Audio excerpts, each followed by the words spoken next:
Hello, everyone. Welcome to another episode of Beyond the Closet Door podcast, where we delve into the heart and soul of the LGBTQ plus community. For those of you who do not know me, my name is Jorge Dav, and I am a master certified life coach. And I am very honored to have a very special guest today. He's someone who has graced countless stages, creating magical moments and unforgettable memories.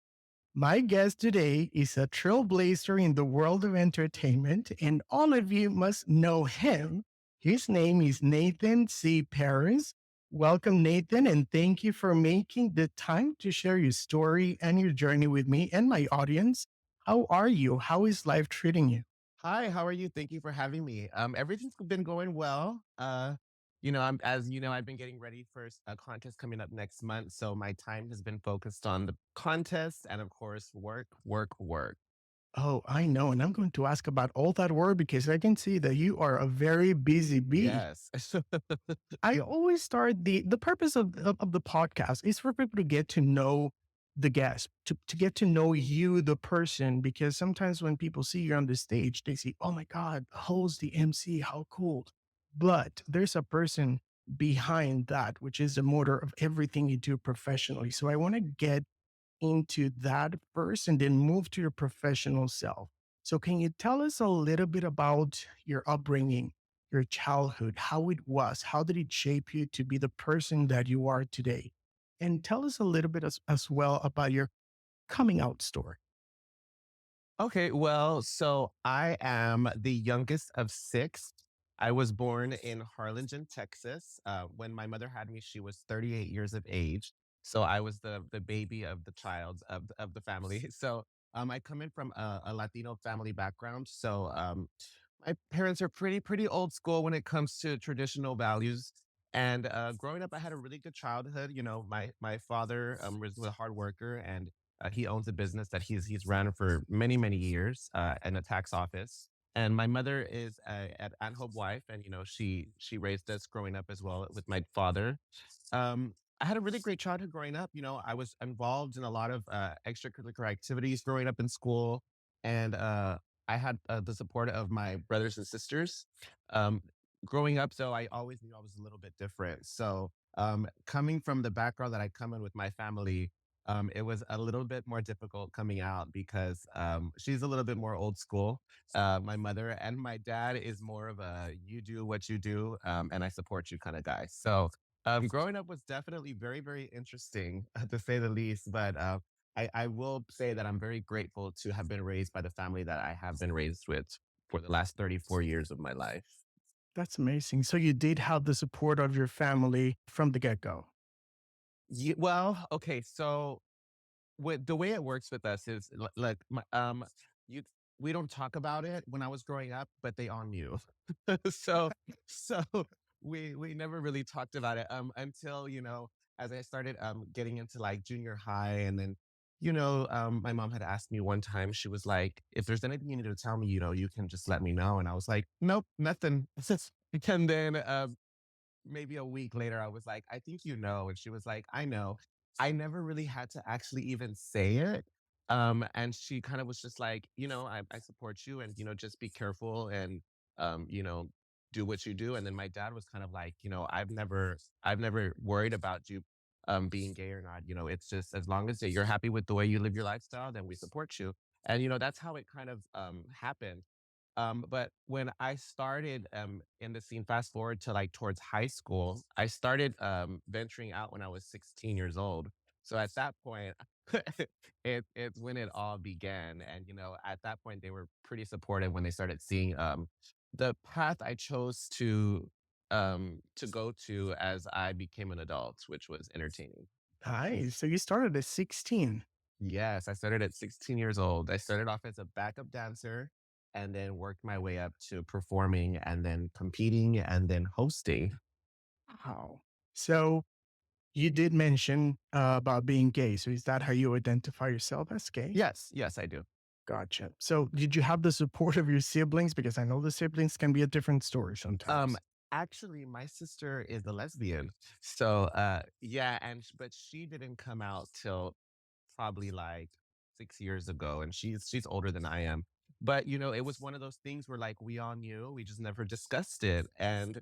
And she ended up getting married to a girl, and they had twins. And ever since that actually is when my mom became a lot more open to it, and she kind of like, oh, okay, well, y'all are trying to have babies. And I think that's ultimately all she wanted to have was grandkids. Oh, that's so cute. So you pretty much paved the way to your sister. Yeah, kind of. Thank you, sister. All right. That's Yeah. good. That's good. Yeah. All right. So that's beautiful. That's really good. So you started at 16 with a your professional career. So walk us through to that beginning. How did it start and how did it move up to what you're doing? Okay, so when I was 16, I graduated when I was 17 years old, in 2007. When I was 16 years old, a friend of mine snuck me into the club, and it was my very first experience. I was super nervous. I did not know what to expect. And then I saw my first few drag queens there, which were Chanel Dumont, Shannon DeMilo, and Roxy Dumont. And they were all up on stage. It was a white party. And I was so confused because I did not know what was going on. And then they started lip singing to other people's music. And then it reminded me, I'm like, wait a minute, I do this. I'm not sure if you remember, but in junior high, there was in UIL, there was this thing called record mime, and you would lip sync to other people's music. And so I was like, well, I do this. And then I was like, well, this is fun. And then next thing you know, one of the girls recognized me. I guess I was also a cheerleader in high school. So I was cheerleading in high school and then going to the clubs right after the football games. So one of the girls saw me at the game, and then she's like, "Aren't you that kid from the club?" And I was like, "Yeah." She goes, "I want you to backup dance for me." And then I started backup dancing, and then she passed me the mic and she said, "Can you announce me really quickly?" And I said, "What do you mean?" She goes, "Announce me, for the show." And I said her name, and as I heard my voice on the mic, it sounded nothing like me. And I was like, "Wait a minute." And then so I kinda changed my voice, I deepened it up, and I was like, "Y'all give it up for our first entertainer." So, yeah, it was one of those, mind you, I was like 90 pounds, I had blonde hair, like, I was just the twink. And so, I announced her, and she said, "Wow, you have a good voice." And I said, "Okay." So then we put that in the back burner for a bit. Then I started, performing, and then as I started performing, I did it for fun, and then I started to get serious about it when I started learning the business, and then I learned that there was money to be made, and once I started taking it seriously is when everything changed. I ended up, taking over, some clubs and emceeing, and then I started becoming a show director, and then as I became a show director, I started competing in pageantry. So I had to work my way up, but it happened all so quickly. And I was really, really lucky enough to meet the people that I did because I learned so much from them. I was raised up in the era of drag when, it was a different reason for having drag family. It wasn't necessarily just to help you out for pageantry. The drag family was there back then, to guide you and help you, not just with the club scene, but outside of the club scene as well. So I learned a lot from, I learned this, the entertainment side and the business side, and also how to separate that from your everyday life. That's a very important point. So did you start doing, performances as a drag queen too? I've dabbled. Okay. I've done it before. However, I much more prefer to perform as a male. It's very difficult, to get in drag and that whole process. But see, here's my tea. Like, whenever I do get in drag, it it's over the top. It's the best hair, the best makeup, the best costume. It has to be the best of the best, and to look sickening is a lot of work. So, I'm not about to go out looking like cualquiera and looking crazy. So I'd rather do it when I look correct. But as far as all that, male entertainment, is where I started working at And professionally. so that's how you started your pageantry as a Yeah. male. Yes, male entertainer. Yep. Got it. I No started Chichi Rodriguez. No, no Chichi Rodriguez over here. She won the pageant. Yeah, it was interesting how all that began because it really does go by so quickly. Like, and growing up, I didn't realize how many people that you can actually lose in this industry as well. A lot of the people that I met growing up were much older. So fast forward to now, a lot of them aren't here anymore. So it's kind of like you have to pass on everything that you've learned through those years to make sure that the future generation of drag, gets an insight of how things used to be and how things are ran, because you can learn from all those things. Yeah. So how old are you right now? I just turned 34 this July the 8th. So yeah, I know. yeah, it was pretty wild. I had a good time. I I just I can't saw hang the like I used pictures. Yeah, I can't hang like I used to. I remember when I turned 21, I had a week-long birthday party and all 7 days I was, fast forward today, day 2, I was over it. You need a week to recover. Oh, I sure did. I sure did. But yeah. Wow. So when was the first time someone actually employed you to do hosting? I okay, so I started performing at 16. I was backup dancing 16 to about 18. And then at 19 is when I started like entertaining and emceeing. So since I was 19, I've been wow, I didn't even think of that. Since I was 19, I've been emceeing. 14 years. Yeah, that's so crazy. And here's the thing though, like, I knew that I had a target on my back because I was already stepping on people's toes. I was coming in. I was not only an entertainer, I was also the show director. I was fresh off, coming into the scene. And then I was not only I was not a drag queen, I was a male entertainer, and then I was an MC.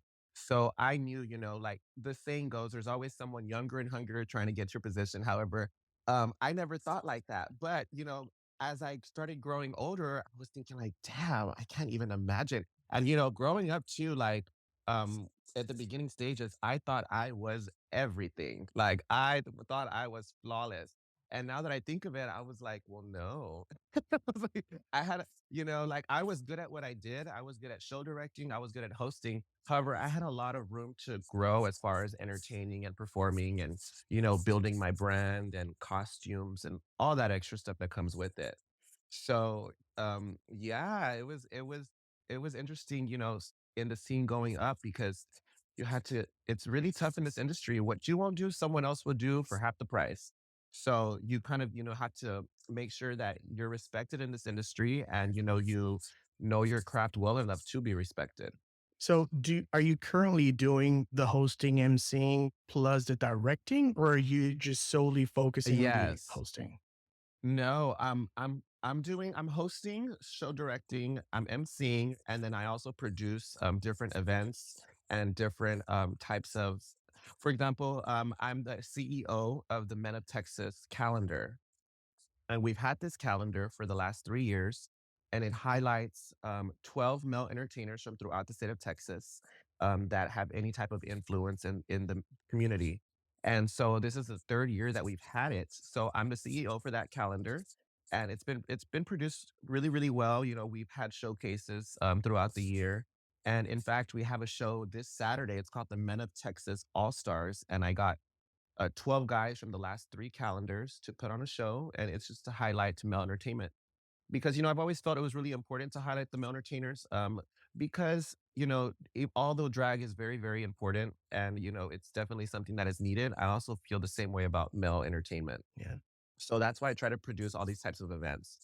And besides that, I'm also the promoter for the King and Diva of the South pageant, which has happened for the last, I want to say 7 years, 8 years.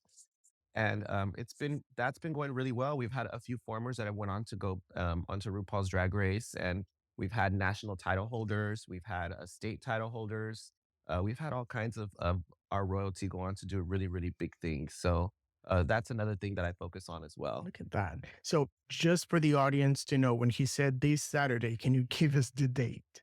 This Saturday, July the 22nd, at the Woodlawn Point, we are having the Men of Texas All Stars edition. So 12 guys, one stage from 8 p.m. to 10 p.m. And I'll be hosting it alongside Jose de Hoyos from the Woodlawn Point.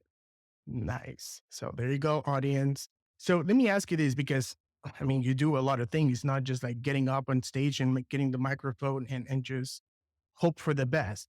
So, what kind of research or preparation do you do before hosting an event? Okay, so as I started doing it more, the process of getting it done got a lot easier. But I'm really whenever I travel, and I hate to even use this as an example, but whenever I travel, out of town on a booking, if I have to drive 2 or 3 or 4 hours, that's when I get the most work done because I can't be distracted while I'm in the car. So I'm thinking about everything while I'm driving. I think about what type of show I want to produce, what kind of audience I want to target, if there's money to be made, we'll be donating some of this to charity. We'll be putting this back into this event to try to make it better for the next. There's a lot that goes into that as far as reaching out to entertainers. I've noticed in the past, a lot of different venues have reached out to me solely on the fact of me getting the entertainers. A lot of people don't have those connections. And I have those connections because it's not only just entertainers, it's DJs, people who work on mixes, designers, seamstress, the list goes on. So hairdressers, makeup artists, I have all the resources for that. So that's what makes it easier for me to put these events together is because everything's already laid out on the table and there's a plan and platform that I have that I use. So that's what makes it really that much easier. But it was really tough in the beginning to get those resources, and that comes through time and it comes through meeting the correct people, and it also comes by leaving a good impression. Every time I've been booked at a venue, I make sure to thank the DJ, the staff, the management, and I'm always willing to come back to work, because that speaks volumes. A lot of people they don't have to put me in any type of show, but I'm very grateful for the opportunities I do have, and I make sure to let them know that I'm grateful. So that really helps out in the end. Yeah. So, what do you believe is the most important aspects of being a successful MC at those events? What do you focus Profe- on? um, Professionalism. I mean, that's the main thing. Nobody wants to work with somebody who's difficult because, like I said, there's always someone else who will want to do it, and they'll probably do it for half, and that doesn't necessarily mean that they're going to do it better. But there's always somebody who's going to willing to want to do it. But if you're professional and you get the job done, I mean, there's endless amounts of opportunities out there to be taken advantage of. And also visibility is another word that I like to use because it's very important to be visible because, like I said, there's a million drag queens and male entertainers born all the time. And all drag is valid, but not all drag is good. But at the end of the Well, you heard it here. You heard it yeah. from Nathan. But at the end of the day, they're still there. So, that's how you kind of separate yourself from others when, you need to make sure that you are professional and you are visible. And doing those two things alone will get you very far in this industry. That is a very important thing you just said. Very important because based on what I see online, you're doing a lot of different and diverse kind of events. So, Mhm. how do you make sure, or what is it that you do before when you're booked to do an event? What do you do to make sure you include everyone at the event? Well, see, that's the thing. You can't always make everyone happy. And even if you try to cross all your T's and dot all your I's, there's always someone who's gonna feel like they're not included. But that's why I like to have multiple events to try to include as many people as possible. For example, like I'm going back to the Men of Texas calendar. Um, I have, for example, myself. Let's go back to this. I've been using the word male entertainer. I'm gonna stay away from that from this point on. I just consider myself an entertainer. I'm a jack Mhm. of all trades. So when I have that Men of Texas calendar, I was getting feedback as far as like, well, what type of guys are you trying to have? Do they have to have certain titles? Do they have to be in pageants? All those types of questions. And there was never a certain outline that I was looking for as long as they were entertainers. So we did not include any drag kings for the first 3 years. And, when I was getting those questions of why aren't kings included, why aren't kings, it wasn't because I didn't want to include kings. It was because this platform was intended for the Men of Texas calendar to showcase our male entertainers. Now I've changed my whole, outlook on that. And I don't necessarily think we need to be calling them male entertainers. I think they are just entertainers, and drag kings are just as valid. So this year we are including drag kings. We're including guys from all over the state of Texas, not just from one major city. And you don't have to do pageants as well. So there's lots of different types of things that I can do to try to include everyone. But not everyone will be happy because there's always that one that will try to pick something out of it. But like I said, you just gotta, roll with the punches, and eventually whoever is not happy, I eventually will work with in the future. It's a win-win with everyone with me. If you do well with me and you want to work with me, I'll work with you. But with me, it takes That's it good. takes one time with me. I don't I don't do none of these chat. Ooh, what does that mean? Yeah, you show up late, your music's not on time, if you act a fool at the bookings, all that stuff comes into perspective with me, and that lets me know that I won't work with you as much in the future. Because I Mhm. don't feel like you need to be giving grown men, women, or non-binaries, anyone, multiple chances to try to get it right. This isn't my profession, and I don't like letting people play in my profession. So just like any other job that anyone has, it should go the same way. Just be professional and do what is asked, and we won't have any problems. Yeah. So you said something very important. You said that now you are being more inclusive and you are changing, how you do things to be more inclusive, which is amazing. And you Hmm. also said that you cannot make everyone happy, which is totally Hmm. true. So have you received any negative feedback, criticism from because of that? And Hmm. if you have, how did you handle it and how did you make it work to move into the future and make it better? So this is what I usually say. So for example, like I said earlier, I have the King and Diva of the South pageantry.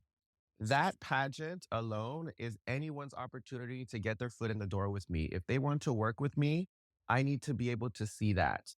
If you come and do my pageant, or if you come to one of my shows, if you promote any of my flyers, that lets me know that you want to be involved. I can't tell who wants to be involved if I don't see any work being put in. I can't read people's minds. I don't know what anyone's thinking. I've obviously had negative feedback in the past, of course, multiple times, and I've learned how to respond to that. At first, in the beginning, I did not like it one bit, and I responded with just the way I felt. That it wasn't always the most friendly. But as I started getting older and started being in the scene more, you learn how to speak with people and handle people accordingly. And so, whenever I get any type of negative feedback, I listen to what is being said. I ask how we can fix it, and I do my best to fix it. And if, for example, if for any reason they feel like they are not involved, them reaching out lets me know that they want to be involved. So I will place them in the future for an event to work together to make it happen. That's why I try to create numerous events for anybody that feels left out, because that's not exactly what I'm trying to do. But I also want to put on a good show. So if you meet all those qualifications, that's amazing. You have your foot in the door with me, but you also got to know how to put on a show. You know, and here's the thing, people will say, "Oh no, that's not right." Well, no, this is why they have talent nights.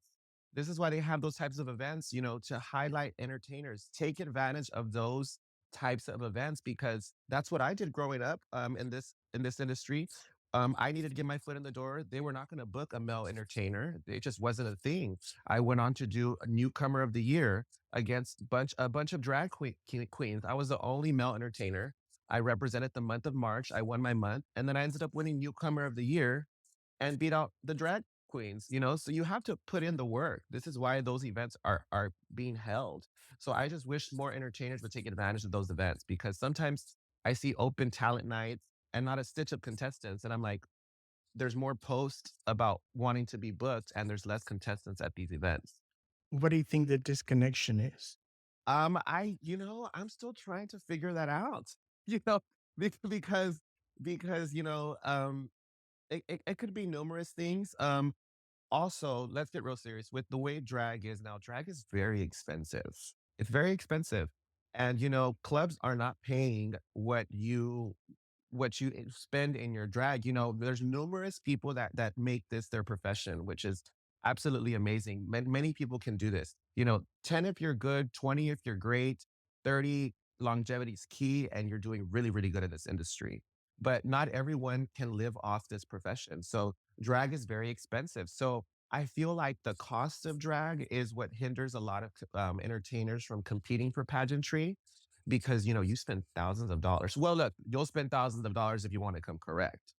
I could get a package and pull out something in the closet and, not spend anything, but it's because I've invested in my drag throughout the years. Um, Back then though, we had to just jump in these things. There wasn't a million newcomer contest. There was like talent nights for like local bar titles, but there wasn't um these newcomer national as many newcomer national titles as they have now. You had to compete with some of the best in the industry, and if you lost, then you get sent home packing and you figure it out for the next one. But I guess a lot of people just feel like they don't want to lose. But this as crazy and stereotypical as it sounds like, losing, there's no such thing as losing in this industry. You've always learned something every time you compete. And you learn not just from the experience, you learn from others. You learn how people do things in the back, how they get their things ready, how certain hairdressers do other people's hair, how certain makeup artists do other people's faces. You learn something every time if you're actually paying attention. That is very true. So let me ask you this because you've been doing this for so many years. And you do know, as a business person, that it's not only Mhm. entertain to entertain, there's more than that. It's more than that. So, how do Mhm. you strike the balance when you're working on these events, the balance between entertainment and advocacy for the community? Absolutely. So that's the thing. It really goes hand in hand. When I was lucky enough to meet a drag queen. Actually, she's one of my mentors. Her name is Brittany Andrews from Corpus Christi, Texas. She is an amazing entertainer and she's amazing a producer. She has her own brunches and she's really given me some of the best advice in this industry. And when doing that, she's also helped have me be a part of different charities, whether it be for local charities or whether it be for, the CCLGBT, which is the Corpus Christi LGBT community.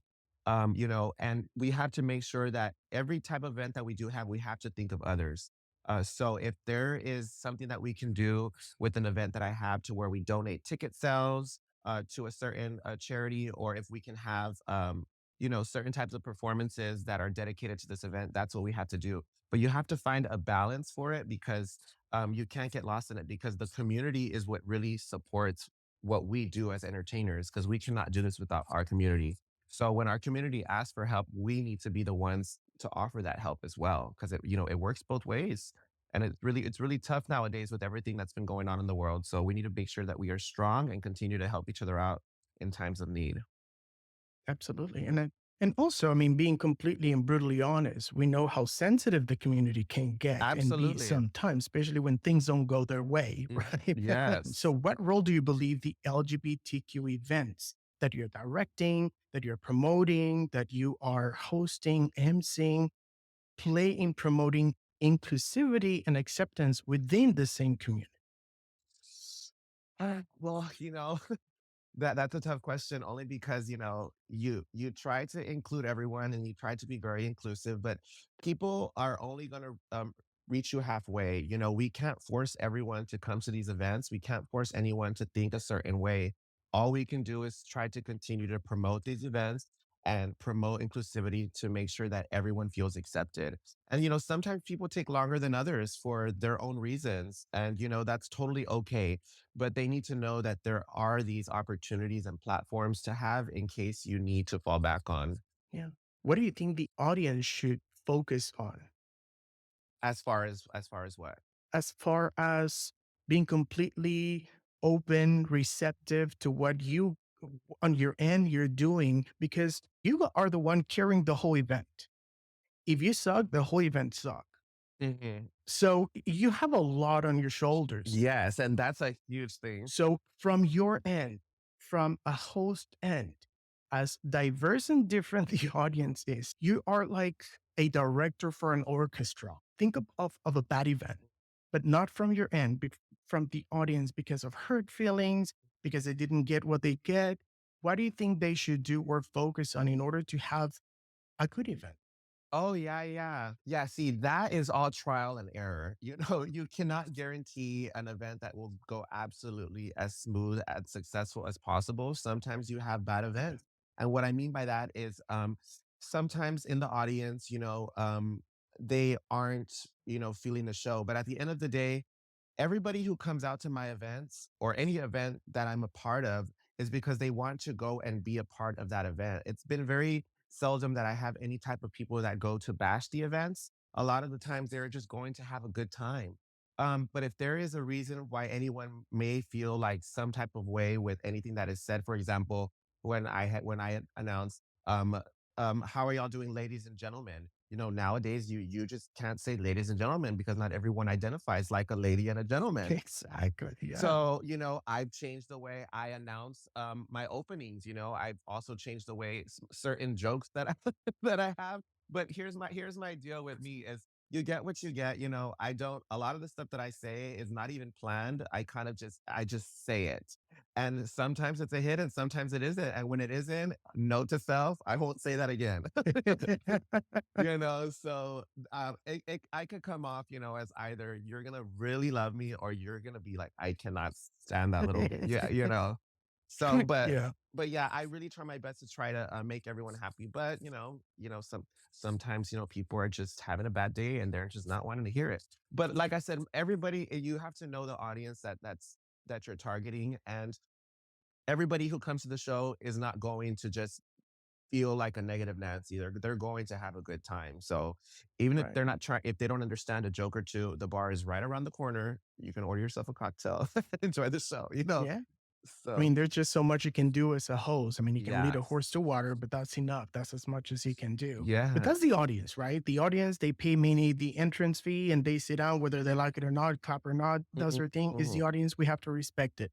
Now, you, on the other hand, you're working, you're getting paid to be a host and MC. What happens when you are not even entertained by the event that you're doing because you're going through maybe personal problems, your emotional intelligence is not where you should be, you're having a terrible day, you're going through turmoil? What do you do to keep it professional? So here's the deal. So whenever I am on stage, I really do tune everything out that I'm going through. And it's really true when you see people that are always really happy and you always think that they're always going through everything perfect in life. And obviously not everything is always perfect in life. And especially with myself. But I've learned how to separate that when it comes to the industry because you cannot have your feelings involved with this industry as far as that goes. When I get off stage, and I'm on my own and I have no one around me, if I want to break down or if I feel a certain type of way of throughout the day, I'll do that privately. On stage, I'm just a whole new person. I don't even think about anything because it's what I do to get away from my Mm. problems. I try to entertain others. I will say this, as a male MC, there's certain things that I can't get away with saying that drag queens can. For example, if there's a straight guy with his girlfriend and the drag queen is a drag queen can say certain things to that guy and make fun with him, and he'll kind of laugh it off because oh, it's a drag queen, haha. If I say certain things to a straight guy and he's not having a good day, he's gonna look at me crazy. And that's happened in the past.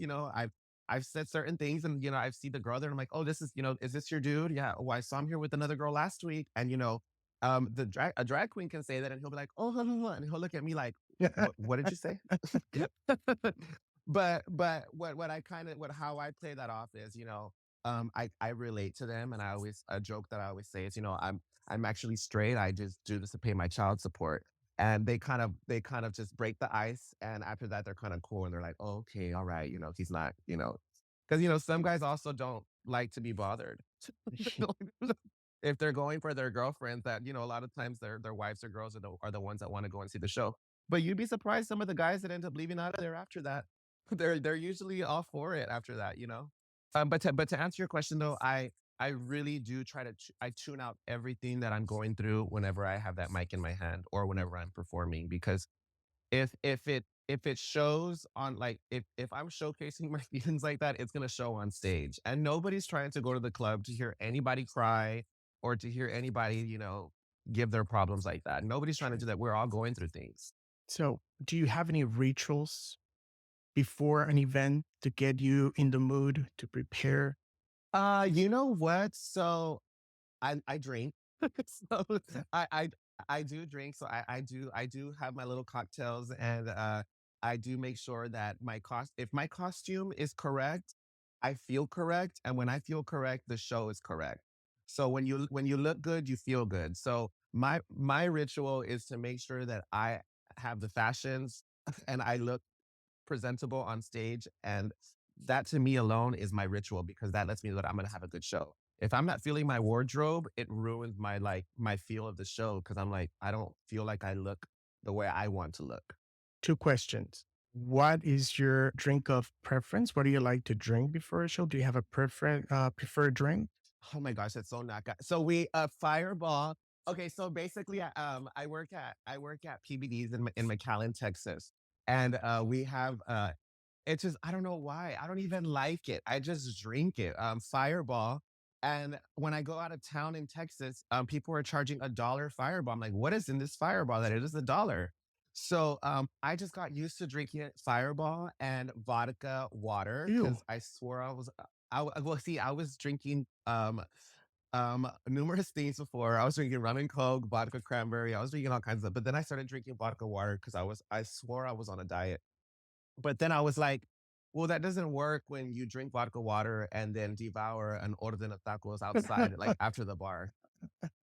So yeah, but yeah, I don't even like the taste of liquor. I don't like any liquor. I just kind of just drink it and I'm like, okay, let's get a buzzy. Yeah, vámonos. There you go. But yeah, That's what works for you. yeah, I'm not a fan of like any type of liquor. It's just nothing tastes good to me. I don't understand why people say they love the taste. It just tastes like alcohol. Yeah. Pero dame un So corona. another thing, at Corona, do Uh-huh. you like burritos?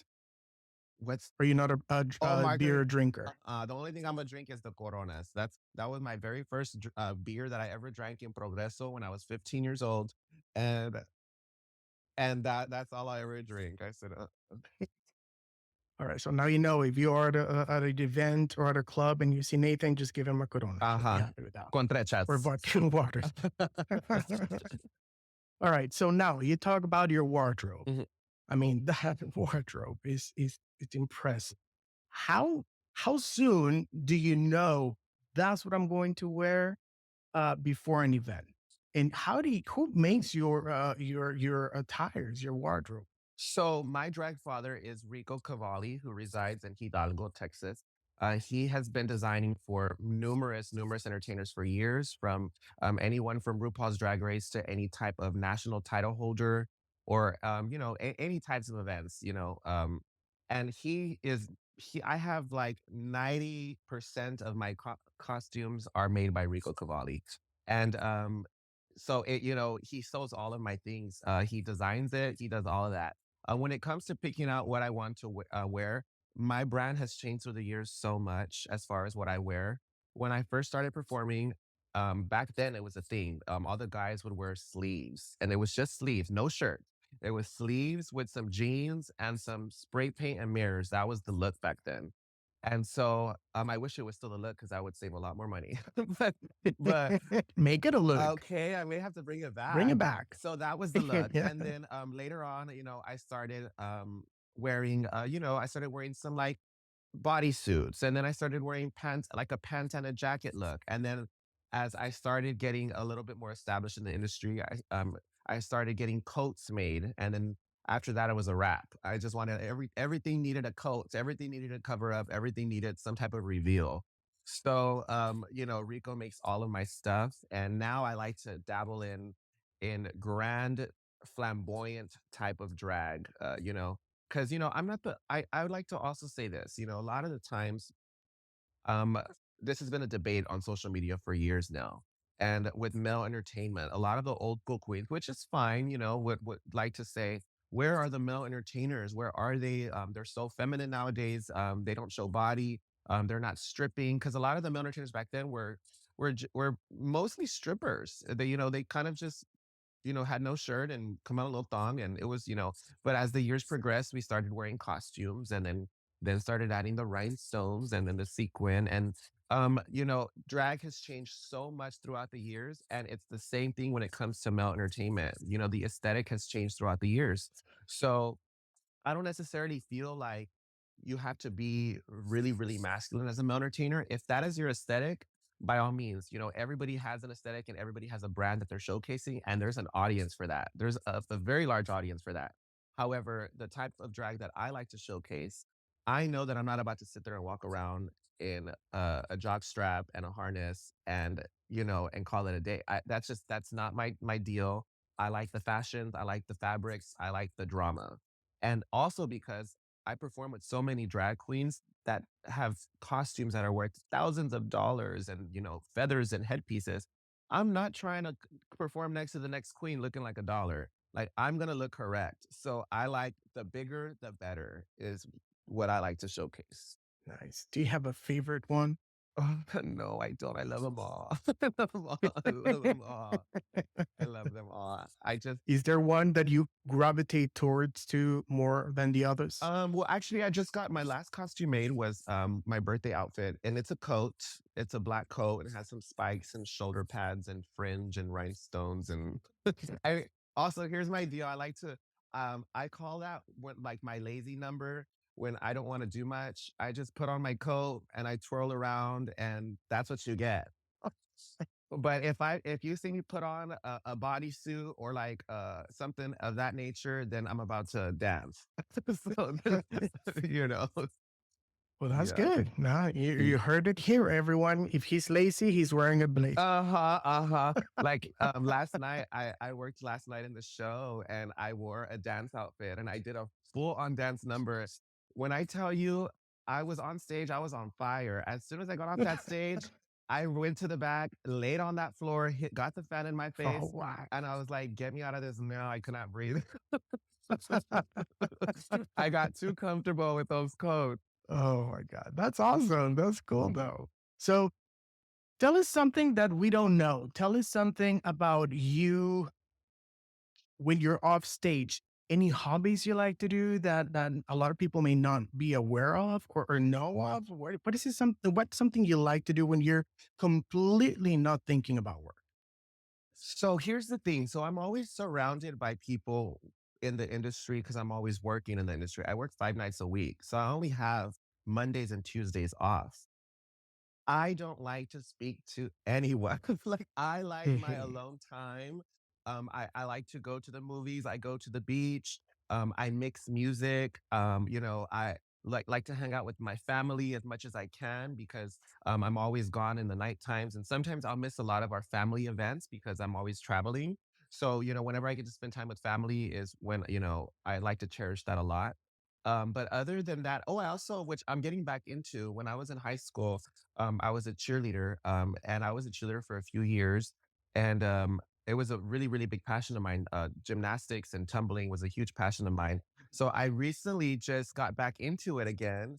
And when I tell you, things are not like they used to be. Like it's a lot harder now. Like back then, I was 90 pounds and I could flip and twirl and twist, and I could still do it now. It just takes a lot more effort. How tall are you, Nathan? I'm 5'10". 5'10"?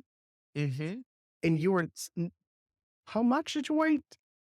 Night I was skinny. I was so Nathan. skinny. But let me tell you, I was skinny. Then I think I went up to like I was 125 up until I was about 27 years old, 26, 27 years old. And then once I hit 28, 29 is when I gained the weight.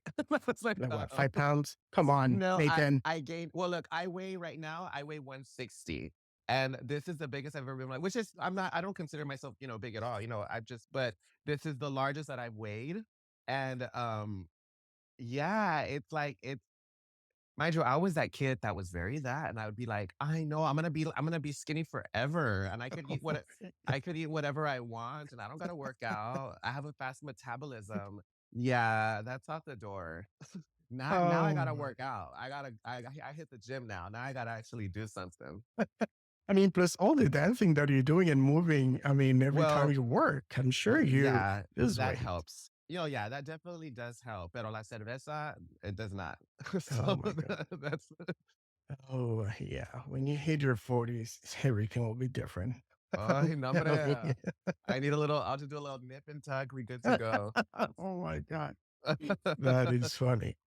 What would you say to someone that is wanting to be part of those events that you host or that you direct in the male industry events, career world of the rainbow, but they don't know what to do, how to go about it? What would you say to them? How can they start? Okay. Well, it's funny you asked me that because I got a message today actually from someone who wants to start entertaining. And that is the perfect way. Just reach out. A lot of times entertainers are scared to reach out to me, which I don't understand why. I've been told that I'm intimidating, but I don't I don't really I'm really friendly, I promise. And so a lot of people have told me they're just scared to reach out. I'm like, just reach out. All you have to do is ask. The worst, I think that goes with anything in life. All you have to do is ask. The worst somebody can say is no. And if they say no, you keep it moving. But today somebody asked me what they can start doing to start, their male entertainment career or what you may have. I say once again, visibility is key. Be at all the event, be as many as events as possible to get your foot in the door. Take advantage of any type of talent night or open stage that is given. If and a lot of the times, if you want to do something, you got to learn how to do it yourself, unless you want to pay someone to do it. So I would suggest learn how to make your own costumes, learn how to mix your own music. Nowadays we have YouTube, and you can learn anything off that site. And we didn't have, or not necessarily myself, but the other queens growing up that are much older than me didn't have those types of things back then. You had to learn from going to the bar and looking at people get ready. So definitely, I would just say to continue to be visible, reach out to show directors, ask questions, and ask how they can be a part of this. And I guarantee you, they will give you an answer. And if they don't, then move on to the next because not everyone's trying to book you. So get exposure, get your feet wet in that world and Yes. industry to see what it's all about. Now, why is that important? It's important because there's so many people that think they want to do this, but it's not for everyone because what I mean by that is it's really tough in this industry because everybody wants to be in charge of certain things. But not everybody understands what it takes to be in charge of certain things. When people see, I've had people in the past tell me, "Oh, I want to do what you're doing." Somebody that started 2 weeks into it, 2 weeks into it, said, "I want to do what you." Well, no, it doesn't. It doesn't work like that. But how you basically you have to work your way up and learn how the industry works. That's just how it is. You can't you sit there and it's not going to happen overnight. It's a lot that goes into show directing. You have to also, we work under owners at these venues. We're not always in charge of absolutely everything. We have to answer to someone else too. So people forget about that part, you Right. know? Right. And for those in the audience listening, the reason you need exposure and everything, when you see someone, and it's very funny what you said, I want to do what you're doing. I'm sure a lot Mhm. of us have had someone say that. When someone does say that to someone else, that means that they're doing a good job and they make it seem easy because that's how good they are Mhm. at what they're doing. They already know how to do it. Mhm. So ask questions and get Mhm. exposure. And because a lot of times when we're on the other side, it's very easy to judge or to criticize or to say, like, I Yes. can do that. That seems easy. But no, it's Yeah. not easy. They make it easy because they're really good at what they're doing. That's why you need to get your feet wet and understand whether it's for you or not. And if it is for you, and if it's really for you, you will continue, you know, diving into it and getting more Absolutely. exposure and more experience because it's your passion and that's what you're meant to do.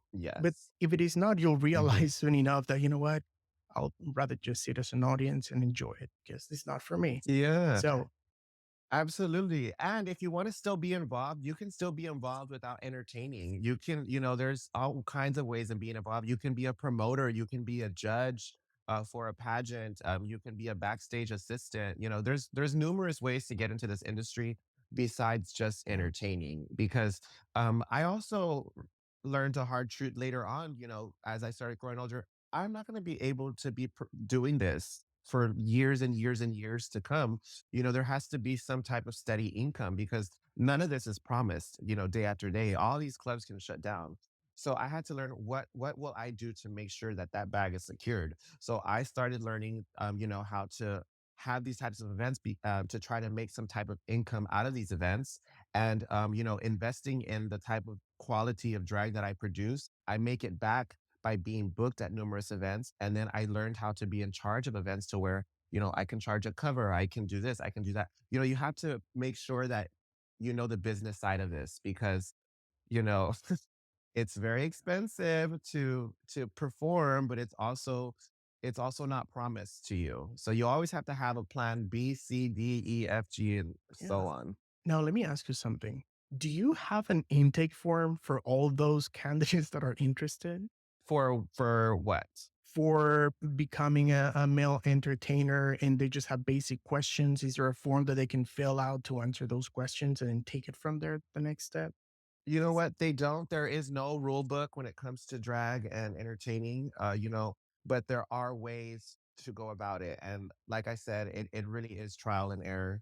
You have to do work. What works good for me may not work good for someone else. And that's what makes this industry special, and it makes everyone unique. So you just have to find what you're good at and run with it. And I learned I was good at emceeing. So I ran with it and I started doing it everywhere, and I was able to get all these opportunities. So, what do you suggest if someone, let's say someone is listening and say, "Hey, you know what? I'm going to do that." And they start doing that. They start going to shows, talent nights, talent shows, and Mhm. they do it a couple of times. When should they know they're ready for the next step and reach out and say, "Okay, I think I've done it enough. I think I'm really good at what I'm doing, and I'm ready for the next step." What do they need to know to make sure they're ready?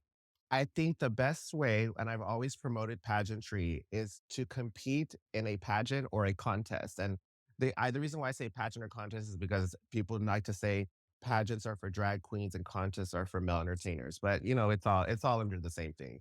But I say do a pageant. If you feel that strong about yourself and how you think that you need to move on to the next step, be willing to get in front of a judges panel and have them base their opinions on a sheet of paper to let you know how they feel. And you don't necessarily have to agree with them. You don't necessarily have to accept the comments, and you just take what you can take from that. But you definitely can learn from everybody's points of views, because when I was first starting to compete, my very first contest, I thought I was flawless. And I got my score sheets back and it didn't show that. And I said, I have, and then I learned, I said, oh, I do this way, or I look this way, or this is not supposed to be like this. Then I learned, a lot of times nowadays, people that don't compete in pageantry is because they get their feelings hurt. If you get your feelings hurt and you do not have tough skin, pageantry is not for you. But I think it is Mm, definitely one of the best ways to improve and learn who you are as an entertainer is by hearing other people's thoughts and opinions. And not everybody is going to have a good one, but that's okay. yeah. That's what makes you grow. I've been told numerous things. I competed at Mr. Gay US of A, my first national contest. I had never competed at a national contest. I was lucky enough to make the top 5 my first year. I was a newcomer. I was told on my score sheets my jacket looked like a lawn chair. Oh my Yeah, and goodness. and when I Wow. read the comment, I was so pissed at the time, and then as I started getting older, I laugh at it now because 'cause I'm like, "My jacket did look like a lawn chair," you know? And so that's why I say do a pageant. The worst you can do is not win, and the worst they can tell you is no, but that's okay. You'll figure out who you are as an entertainer through that. So I say jump into a pageant. Be ready to be read on everything they think that you think you are. So, yeah. That is really good advice. That is really good advice. I hope everyone listened to it. Go back, rewind this, and listen to it again. Write it down if you need to, because it's really important. The What he said is really important. If you take things personally, that may be a sign that maybe you're not Yep. ready. Now, if you get negative feedback and you use that as fuel to get better and understand what needs to be done to be the best version of what you're trying to be, then probably you're ready and then you Mhm. need to continue. Absolutely. But remember, one thing is really important, everyone. You can change your behavior, you can change your thought process, you can work on your emotional intelligence. Because if you expect everyone to do everything for you to make you happy and keep you happy, you're going to be very unhappy for a long I time. agree. And that also applies to this, which is really important. A lot of people, I know some people that get so upset when things don't go their way that he gets physical. Yeah, So no. that's a big no Absolutely. no. And this industry, like it's whenever you print something or whenever you type something on social media, people remember that for years to come. So you have to always be aware on, whenever people, for example, pageantry, it gets the it gets the best of us if you're not successful. I always say don't get near your phone after a pageant if you don't win, because sometimes people post their feelings and start saying all these negative things, but then they show up the next year to the pageant. So it's like, what are you doing? So also be aware Hmm. of the things that you post on social media because people never Oh God, forget. yes. Okay, well, congratulations on Mr. Gaylord Riddle, Texas, US of A 2023. Do you have any other titles? What's next? I know you're working and you're going to get to the Mr. Gay Texas US of A. So what else is there for you?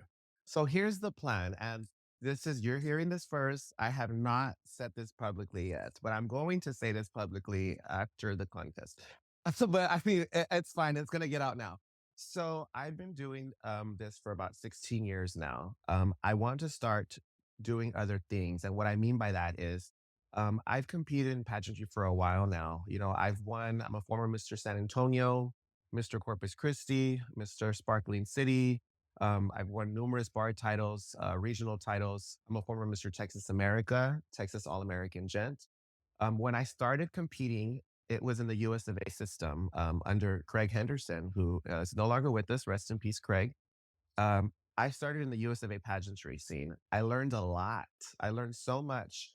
And then I went on to become Mr. Gay Texas America, which was a different system. Through the America system, I learned a lot of administrative skills. And then I went on to win Texas All American Gent. And it was during when the pandemic happened. So a lot of stuff shut down during that time.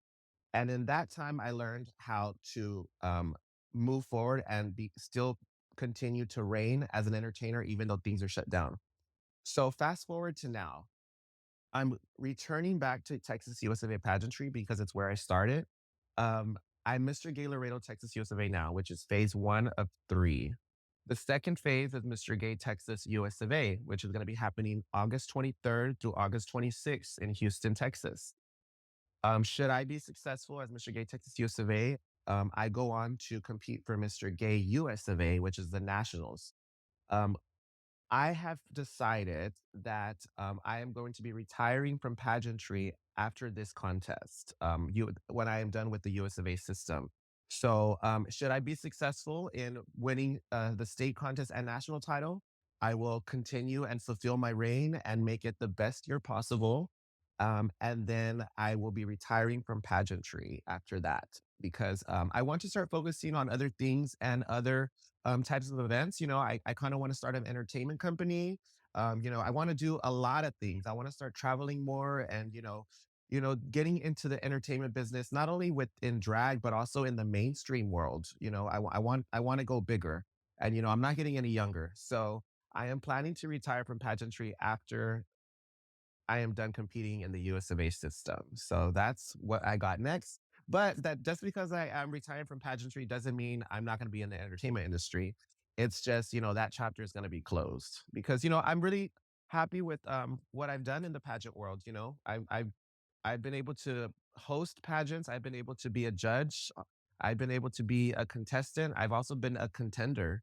So I'm really happy with everything that I've had in my history in pageantry. So I think now is the best time to return where it started, which was Texas US of A. And I hope to, get that title. And, I have a lot of things planned. And, it's gonna be a really, really, really good year. I'm not just saying that. It's all the years that I've invested into my brand will all come down to this title.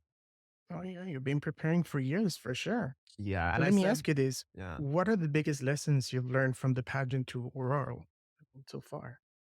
Well, preparation is key. When I first competed in the US based system, I was just starting out. I didn't know that you had to go to the state contest and the national. I was just, I just did the pageant. And so I kind of just would cut corners and, I would, wear something I had that was in the closet. And I didn't, try on the things that I was wearing for the contest. Preparation is key. And also, you can't teach stage presence, So I've always told people that you can teach people how to compete and how to do a pageant. You can't teach anybody stage presence. Um, so with that being said, I always feel like I've had that stage presence, which was has helped me this far. But I also was lacking the clothes. I was lacking the confidence as far as my interviews goes. I wasn't sure of the brand that I was trying to showcase. Now I'm a lot more confident in who I am as a person and what brand I want to showcase. So just the preparation and doing all of this is what really, really has helped me to this day get to this spot. Wow, seems like you have what it takes. You've been preparing a lot. You've learned a lot. So are you going to pass the baton to someone? Are you going to be sponsoring someone? Yeah, yeah. Yeah, I do, I do want to continue to help out, male entertainment, continue to grow. And I am going to continue to help out as many entertainers as I can. I'm a phone call away, a message away. So I will still be involved as far as that goes. As far as me competing though, that's a wrap. I'm looking forward to producing events and producing more contests and, start my own entertainment company and, we'll see what goes from there. So we'll see what happens. But yeah, I'm really grateful for everything that I've done in this industry, that I've been able to be blessed to be able to work, who I've been able to be work with, the people that I've met. I think I've learned a lot from pageantry. So I want to continue to just teach others what I've learned and, continue on. Because if not me, then, who's going to do it? Who's That's going to right. do it? That's So, right. So, married, boyfriend, fiance, what's going on with that? oh God, no. I'm single. In this industry, it's really tough as far as getting a boyfriend or husband or what you may have, whatever the case is. With me, especially, I talk to a lot of people all the time in this industry. And it's never like always, flirtatious or anything. I just speak to a lot of people. So you have to be a very strong and confident guy to be with me because I don't tolerate any type of jealousy and I don't like anyone telling me Mhm. what to do. So I'm a tough cookie when it comes to that, but I am single. And when the time comes, is the time comes. But I listen. I'm having a good time. I'm the Texas traveling top, so we good to go. Okay, you heard it here. He's a dumb top. That's what he said. Dom top. There. Yep, that's exactly what I said. But yeah, I'm just having a good time, and if it happens, later on it happens. But I'm really, really focused right now in all the goals that I have. And I want to accomplish those goals. And I'm not trying to have anybody get in the way of that. So I'm focused on that. And then we'll see what happens. I mean, maybe after this pageant's done, then we'll see. A ver qué pasa. But if it so happened that someone stumbles into your life, what are some of the qualities that you hope your future boyfriend, husband would have? They just have to be stable. I'm not trying to get with no scrub. I'm not trying to do none of that. But here's the thing though. I don't know why. I like los tóxicos. Like I like, yes, I just don't know. And then I wonder why I'm single, right? I like them, I like them fresh out of prison, tatted on the Oh head, my, ankle monitor, so they stay at the house while I'm at the club. They don't gotta bother me. They gotta be home by 9. Like I love it. oh wow. I love it. Like that. Oh my I think like that, I'll settle. God. You're ready for a lifetime moving Yes, intimacy. yes. Like I see, yes. I know. Oh wow. Orange is the new black all the way to Texas. And That's it's good. funny, you'd be surprised too. Like some of my friends when they see like, that guys that I've been with, they're like, no, he's not gay. I'm like, listen. Yeah, they know. That is interesting and funny. All right. So He wants someone to dominate a completely submissive bottom. That's what he likes and enjoys. So all submissive bottoms over there. Oh, by the way, not for this, but if someone wants to reach you, how can they do it? They can reach me on Nathan C. Paris on Facebook. As far as look, here's the thing. I need to keep it up with this Instagram. All the kids are on the Instagram now. Everything's Instagram. Mm. But when I tell you, if it was up to me, I would still be on MySpace. So it took me forever to get Facebook. Now I'm on Facebook all the time. I'm not trying to learn a whole new app. So I do have Instagram. It's under NC Paris 0707. And Snapchat King Paris 25, but Snapchat's a little different. That's for like, Yeah. you know, that's that's a different Mhm. story. But either way, Mhm. Yes, I'm a we all know what that's for. but You yeah, dirty, dirty Nathan. but you can catch me on Facebook between the hours of 8 a.m. and 5 p.m. for any type of booking inquiry. There you go. Yeah, you give you the times. All Oh yeah, right, after five, good. I don't want to hear Do it. you have TikTok? Do I have to talk Mhm. as far as like a number? Like an account, Oh, an account? Like, what do you mean? a TikTok Oh, account. TikTok. Yeah. I'm still trying to figure out Instagram. You trying to get me on TikTok? No, everybody even tells me that. They're like, what's your Oh TikTok? my And I'm like, goodness, Nathan, oh Nathan. Well, you're no, very I busy. You're a can't. very busy Just, person. I know. And you would think, right? I would need to be on all those apps. Not I'm telling you, that's why I'm very visible when it comes to that because I'm always traveling and getting the word out. It would be so much easier had I just clicked a button on TikTok and promoted that way. But I think it's always best too that we're a lot of times people are stuck behind social media when they try to speak to people. And I've always been more of a like, I like to meet people, not just on a like I'm more on a personal level, face to face and get to know people like that. So whenever I travel and stuff, social media really does help. And I really like to meet people like that, like in face and in person, because sometimes when you send people messages, it may come off different than the way you're typing it. Sometimes it may come off aggressive and you're not even trying to sound like that. Yeah. And sometimes I sound like that too. When I send messages, I'm just very direct and to the point. So it could come off as like he's an asshole. But, that's why I always tell people like just, reach out to me, meet me in person. I'm a really, really nice guy. I'm very also I'm very how can I say this? Yeah, I'm just a nice guy, but I'm understanding. I'm an understanding person. So if anybody ever needs to reach out to me, I'm just a phone call away or a message away, preferably a message. That's very nice. But That's yeah. very generous of you. I mean, with the busy schedule. Would you like Yeah. to share your OnlyFans with the audience? See, and that's another thing. So like I've been told numerous times like you need to create an OnlyFans, but I'm like, look, I'm not about to create an OnlyFans for no 15.99 when one guy can send me like $1,000 for my time. And if not, he can just go on there and see it for 15.99. It makes no sense. Like, and then it also freaks me out with Twitter. A lot of the gays put all their stuff on Twitter and they're naked, but they don't put it on the OnlyFans. I'm like, well, then you might as well make a coin off Exactly. that.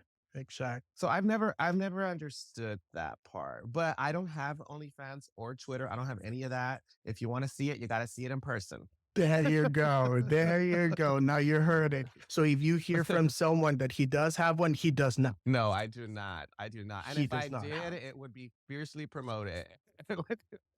You know, I love how your business mentality just immediately kicks in every time you answer a question. That's Yeah. very Oh, interesting to see. I love nothing in life is free. Don't try it. it. All right. Well, good. Well, it was a pleasure talking to you, Nathan. It was very nice getting to know you, getting to know the person behind the image because I'm always seeing you all over the place. Yeah. Nathan's here, Nathan there, Nathan doing this. And I'm like, who in the world is this Nathan? Oh my God.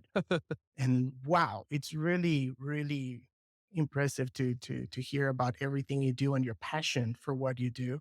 So is there anything you would like to say to the audience? Last words of advice. Not so much advice, just more of a, you know, in this industry, longevity is key. And I'm really, really grateful for been doing this amount of time as a male entertainer, especially as a male Latino entertainer from South Texas. I just want to thank everyone for all of the love and support throughout the years because it really does mean a lot. Like I said earlier, I don't ever let my feelings get involved in the industry when I'm performing or I'm emceeing. I like to, stay away from that. But it really does help, you know, um, my day to day life to know that I do have the support that I do have in this industry, and especially doing interviews like this. I want to thank you for having me as well. Any type of opportunity, to let people know who I am as a person, I'm really, really grateful for. So thank you. Oh, well, thank you so much, Nathan. And well, you heard it here, everyone. This was Nathan C. Paris, just a little bit of what he does and who he is. And hopefully, we'll get another interview in the future to catch up and see what's going on with your projects in a couple of months to see where you're at. Oh, And yes. yes, so if you ever need anything, just reach out to Nathan. If you ever need anything, especially life coaching, you can reach out to me. Not about entertaining because I don't do that. But thank you. Everyone, have a lovely rest of the day. Enjoy your day. Don't forget to share and like this podcast and share it with all your friends so they can get to know what Nathan's OnlyFans is. All right, everyone. So take care, be good, and do not forget to live freely beyond the closet door. Bye, everyone. Bye bye.